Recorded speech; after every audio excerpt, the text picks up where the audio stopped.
All occultic religions focus on some form or another of sexual perversion. That's a known fact. All pagan religions, regardless of which one it is, all stem from one form or another of sexual perversion. You see, I'm only now figuring out that all of this stuff that's isolated, you know, people are fighting this problem, and people are fighting that problem, and people are fighting this problem over here, whatever it is. And not that they shouldn't, they should. But this all falls within the arena, all falls within the amphitheater of sorcery, is what it is. And they are initiating our children in this country and around the world into one form or another of mysticism or pagan occultism. And what did we see before? What did Joseph Stalin say that they needed to do?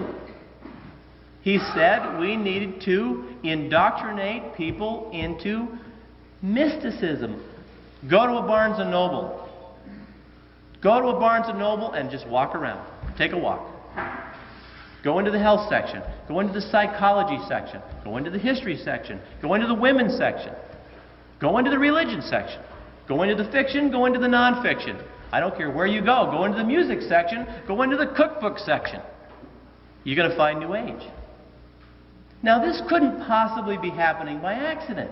There ought to be a little mix, shouldn't there? But you see, the whole world is against Christ. This is the scariest thing of all. Because not only do you have communists against Christ, but you have Buddhists against Christ, and Hindus against Christ, and Jehovah's Witnesses against Christ, and Mormons against Christ.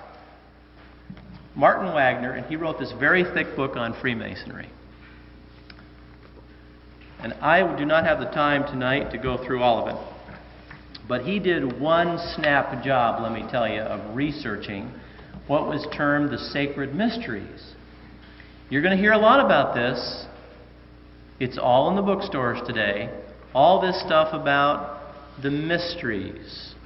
You're seeing more and more stuff from the Aztecs and the Incas and the Egyptians and the Mayans and the Zunis and so on and so forth. Where's this all coming from? He says, having taken, and I'm on page 248, so he's done 247 pages of proof, okay, already.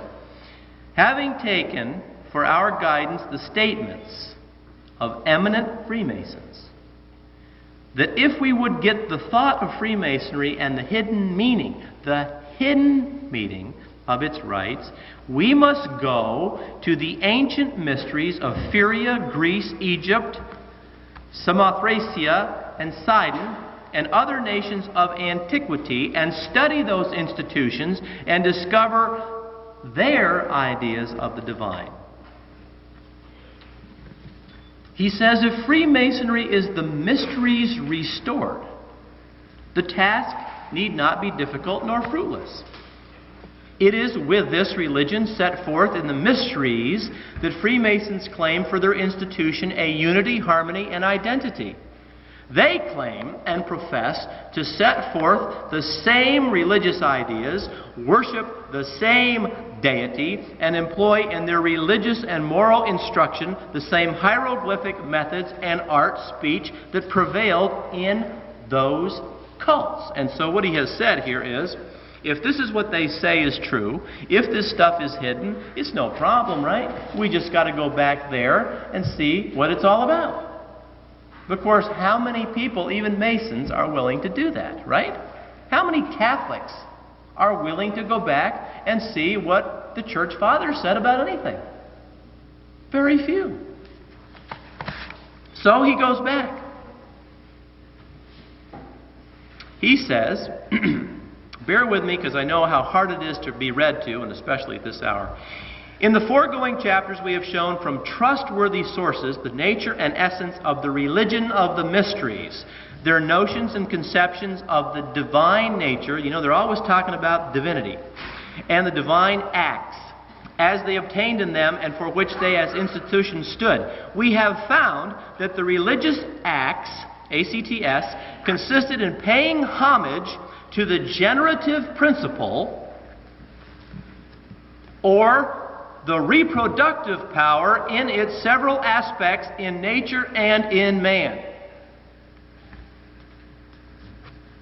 The mysteries involved in the generation of life are the facts upon which the mysteries as religious institutions were founded, and to the processes involved in the former, the rites of the latter were conformed. If then there is a unity in the religious ideas and conceptions of the divine nature in the mysteries and Freemasonry, upon Masons' own confessions and declarations, the proof is conclusive that Freemasonry is a sex cult, in which the generative powers are adored and worshipped under disguised phallic rites and symbols. Phallicism is the essence of the religion of the mysteries, and phallicism is the essence of the religion of Freemasonry.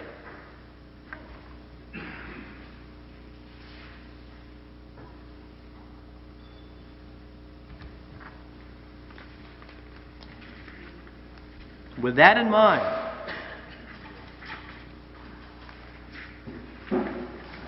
let's go through a few more acetates.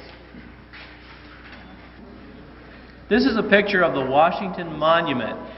Every picture, virtually, that you see of Washington, D.C., recently you see on the cover of books, every time you look, you see a picture of the Washington Monument. This has very, very much importance for members of the occult, because you see, the Washington Monument, to members who understand the occult, they know the Washington Monument is a symbol for the phallus. If you fly over the Washington Monument, there is a circular pool around it, which basically is a dot, meaning a dot in a circle. If you look at it from the air, can you understand what I'm saying? And a dot in a circle is a symbol for sun worship. If you go to Pat Robertson's book called The Millennium, there is a dot in the middle of a circle on every single page. A dot within the circle was the symbol used by the Illuminati. And in the ancient Mayan religion, it was used to signify Ra, the sun god. And so this is where we get the sacred mysteries. You see, we've been living with them and never known it. I did not know this myself until relatively recently. Now, this is not anything that jumped out of a hat. It's nothing new. This stuff has been going along, marching through time, right along with Christianity for pretty much ever. And the proof of the point is that Washington Monument is a perfect copy of Cleopatra's Needle, which came from Egypt. And there is I'm not sure if it's the exact one or one very similar that has now been moved to Central Park, New York. And so, you know, it's funny, once you start understanding these things, we were looking through a furniture book the other day. And you know those little furniture books, how nicely they put everything together, everything's the right color. You women know. You say, boy, I wish I could do like that. And right on the coffee table, there was what we term these as obelisk. And now we see it on fireplaces behind actors in movies. And we see it here and we see it there. I tell people about these things and they report back, hey, I saw one and it was here. I mean, they're all over the place. But you got to know what these things are. The occult knows. They've known for years. It's high time we figured it out. Okay. I took this picture myself outside the Masonic Temple in Washington, D.C. There's 2 lights outside there. If I keep talking about this, I'll probably take them away.